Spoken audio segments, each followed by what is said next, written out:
How to make 5,000 USD per deal flipping lands in the Gambia. Disclaimer, this is not a get rich quick video. If that's the type of video that you're looking for, this is not the one, guys.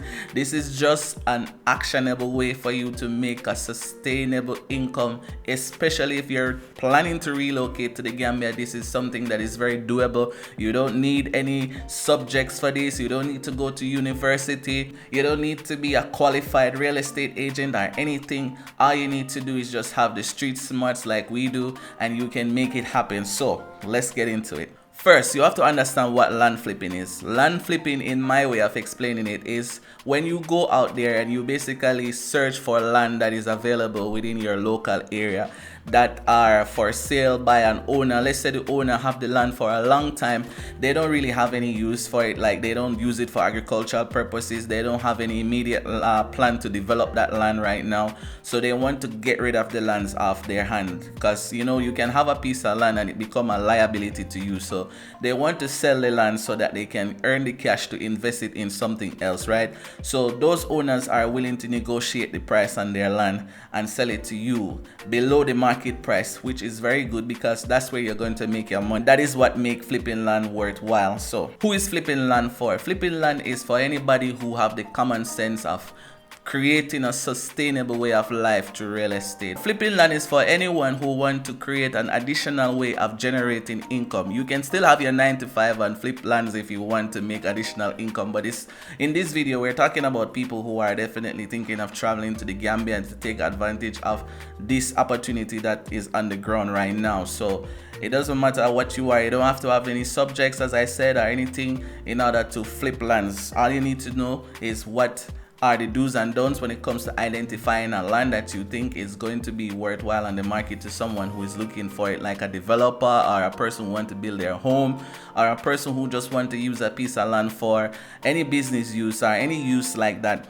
These are the people that are going to be your clients. How to find the best deals on lands in the Gambia. So when it comes to lands in the Gambia, you have to understand that there are certain practice and principles when it comes to finding a piece of land. You don't just go out there and find a piece of land and say, oh yeah, this piece of land is cheap, so I'm going to buy it. A lot of people do that and they end up in problems when they buy a piece of land because it's cheap. There are certain procedures that you're going to have to take, especially when it comes to buying land from the direct owners. There are certain steps that you must take. If you guys want me to do an in-depth video on the steps that you need to take before you buy a piece of land, whether it's cheap or it's expensive, comment below and say, hey P, make that video, and I will definitely do that. But just to give you a rough idea, you have to make sure that the land is actually belonging to the person who is saying that the land belongs to them, because most of the lands in the Gambia, especially outside of the city, are family owned land, right? It's not owned by one person all the time. And these people, they don't necessarily have documentations on their land. So you might not necessarily go to a government department and go and find this person's name on a title deed or something inside the government, because most people here, they don't really believe in that. And they have inherited the land from their foreparents, who have inherited the land from, you know, when everybody was getting land for free, for cola nuts basically. And they have access to these lands, but it's an entire family that own the land. So one person cannot just say, yes, I'm going to sell the land. It has to be a family decision, and sometimes those type of lands are very difficult and tricky to deal with. So it's best to find lands that are actually owned by one person or two person. Then that way you know who the actual owners are. So I would definitely, a lot of people might say, AP, this is not the best approach, but I will definitely recommend finding lands that are outside the city. Here's why. When you find a piece of land that is outside the city area, you are definitely going to have that land at a lower cost than in the city. In the city, you cannot buy a piece of land for, like, let's say $1,000 or $2,000 US. You cannot do that because lands around the cities are going to be expensive. Some lands around the city are even $1 million US. If you go places like, let's say Bijilo, Kettering, going back that area, you can find a piece of land at the roadside for like almost $1 million US, and it's like that. You know, lands are very expensive based on where they are, but when you go outside of the city, it's much more ideal for you to find a piece of land at a lower price that you can buy and sell it back at a price that is market price. So how are you going to track what the market price is? you have to do a lot of research. You have to look at where the starting point is and where it's at right now, and then gauge the price, because there's not necessarily a marketplace for real estate where prices are being regulated, that if the government say, okay, for example, this area is for this price, it's not like that. So everybody have his or own price on a plot of land, and so you have to really do your research to know how much is this, how much is that, how much is this. So for me, being inside the real estate game, I understand where a piece of land is and how much it actually value in that area. So if I go below that, or like I go beyond that area to check if there's lands available there, and I'm hearing a price that is even higher than the one at the front, I know that's not a good deal. Because if I buy that piece of land at that price, how am I going to sell it to get the money that I'm talking about, right? So you want to make sure that the land that you're buying is priced according to the market. But if you're going to sit with the owners, most time they just want to have a certain amount of money. They are not necessarily watching the market price. Sometimes a friend or a family member of theirs sell their piece of land, and they sell, let's say they sell the piece of land for $1 million, say, then this person, this landowner that you're talking to right now, might just decide to sell their lands for $1.5-2 million, and it's like that. However, if you have money and you can negotiate with them, it's possible for you to get the land at a lower price that you can then turn around and sell it for a higher price in the market, or at least the market price, let's say fair price, because I don't want people to think about flipping lands as, oh, you're hiking the price, blah blah blah. It's an actual investment strategy that people use across the world. If you look in the US, if you look in certain developed countries, a lot of people do land flippings to make money. It's actually one of the fastest way to make money anywhere at all, not just in Africa, anywhere. If you can identify a piece of land and go through the procedures that I'm talking about and actually be successful at it, and you know how to find your target audience and generate the money that you want to generate from it, you can definitely use it as a means to sustain yourself anywhere, not just in the Gambia. What to look out for? Okay, so I'm just going to give you guys a small idea of what to look out for. So when you're going to buy a piece of land, right, the first thing that you want to do is you want to check with the community to ensure that the land that is for sale is owned by the person who's saying that they're going to sell it. Most people in the community knows who own where, right? You can go and stand on a piece of property, and before long you will see someone come and say, hey, what are you doing on my land? It's like that because there's always somebody passing that will see and then report back to the other person. So if you're in the community and you see someone passing, you just ask them, if you speak local language. If you don't, then somebody that you bring with you maybe can ask them about who own this land, and they will tell you, oh, this land is owned by these people, and then you go and sit with those people, and then if the land is for sale, by the way, because sometimes you cannot just see an empty land and say you want it, because sometimes the family don't necessarily want to sell that land, or the person don't necessarily want to sell that land. But if you know of the land for sale, you have to check in to make sure that the land is owned by these people.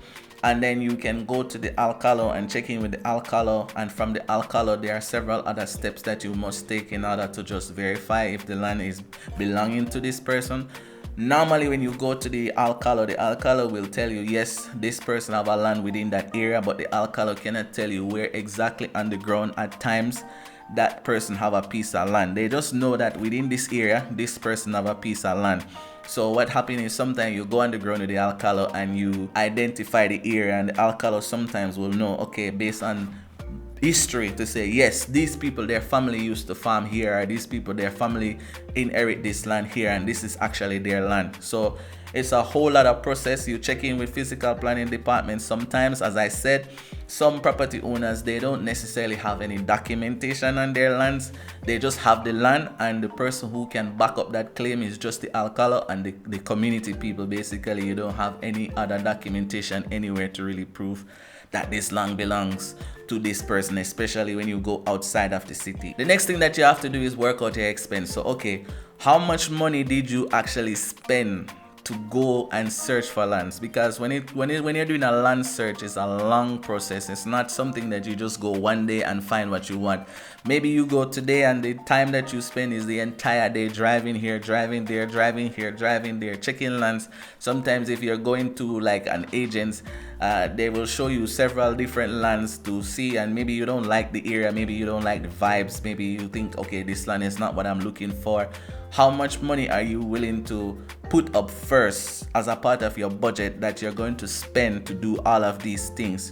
You have to work that out, because if you don't know what your expense is, you're not going to know if you're actually making profit by doing land flippings, right? Because it costs a lot of money. You may have to hire a lawyer, you may have to pay someone in physical planning to do a check to make sure that this is legit. You have to pay these people. There's a whole lot of things that you're going to have to do first, so you have to make sure you calculate your expense before you think that you're making profit. Because you can see a piece of land, for example, for $2,000 and it's nice, and you're like, okay, I'm going to buy this land and sell it for $5,000, as I said, and then you're going to make $3,000 profit. Yes, but how much is your cost? Did you have to clear the land? Did you have to pay a lawyer? Did you have to pay physical planning? Did you have to pay a driver? Did your vehicle have wear and tear? How much is gas? Right? So all of these things. Did you eat? All of these things, you have to calculate them first before you know how much profit you're going to make. So you have to set a target for your profit. What profit do you want to make? By you coming out of your pocket and spending $2,000, $3,000 on a piece of land, right? Whether you're buying it from a property owner, like the original first owner, or you're going to buy it from an estate company, or wherever you're going to get the land from, right? What is the profit that you are expecting to make on it? So if you're going to invest $2,000, what is the amount that you want to make, and can that piece of land give you the profit that you're looking for, right? So if you are, for example, going to buy a piece of land for $2,000 and let's say $2,000 in Gambia is $100,000, right? And let's say you're going to buy that land after Pirang. Let's say Pirang is outside of the city, like 1 hour or so away outside the city. Depends on the traffic. It can be 30 to 60 minutes. It depends on the traffic through the Brikama here, right? So if you're buying a land, let's say beyond Pirang, beyond the university, after Faraba, going back out far out of the city, you're going to buy a piece of land there for $100,000. Will it worthwhile for you to do so?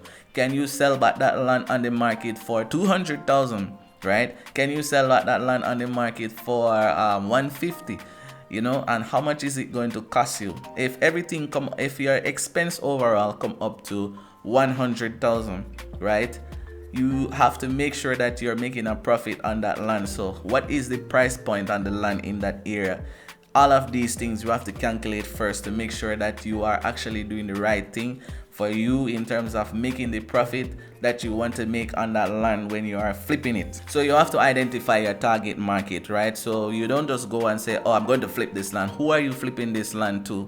So let's say, as I said, outside of the area, city area, you have a piece of land that you bought for $100,000, right? It's within the residence area, but it's not as developed as the city, so it can be used as agriculture, right? So who are you targeting with this piece of land, right? Are you targeting someone who wants to build an homestead? Because a homestead would be actually nice for that kind of land that is not in the city, but it's not outside like of a residential zone where people have animals there already, goats and whatever, chickens, and they're raising them. You can do a little backyard gardening. Is that something that you want? For example, like we went to this land in Bassery there, and when we went to the land in Bassery, I show you guys how it was having trees. It's not necessarily within the residential zone, but it's within a zone where you can do backyard gardening, homestead vibes. So a lot of people want to live off the grid too. Is who is your target audience? Once you identify your target audience, then you set a plan. How are you going to reach your target audience? Are you going to come on YouTube and make a YouTube video like this, talking to people about the land that you actually acquire within that area, and then push that out and see if someone will come to you? Are you going to go on Facebook Marketplace and post it there? Are you going to join a site like LinkedIn?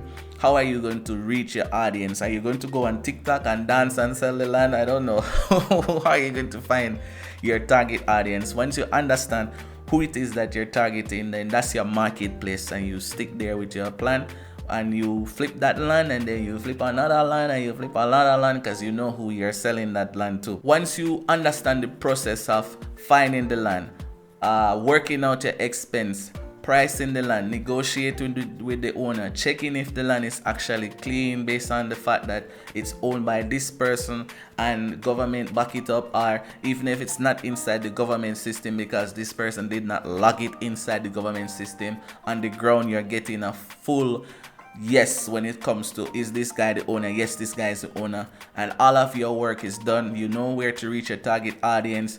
You flip your first land, you sell your first plot, and you make some money. I said 5,000, but it can range anywhere from 5,000 upwards. It can be less than 5,000. It depends on the land that you're going to find. How much is the land? As I said, your expense and all these things. Once these things are worked out, then you just basically repeat the process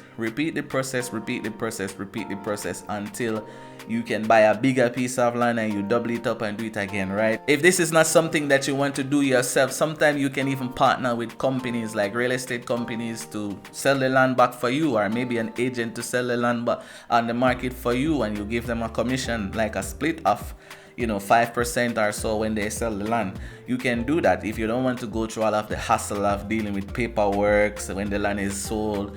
Most people, they just issue all-color transfer for the land and that's it. The rest is up to the client when the client buy. And so if you want to do it through a company and the company allow that, maybe it's an easier way for you to do it if you don't want to go through all of that hassle. However, if you guys like this strategy of flipping lands, let me know. I have a lot more ideas that I want to share with you guys when it comes to flipping land. It's a sustainable way to generate income. It's something that I'm doing myself, and it's something that I'm going to continue to do and share it with you guys coming up. So if you guys are interested in that, comment below and let me know that you want to know more about this practice, right? On this channel, guys, we talk about sustainable ways to make money through real estate, monetize real estate here in the Gambia and Africa, right? So if that is something that you're interested in, please subscribe, and I look forward to making the next video for you guys. Yo.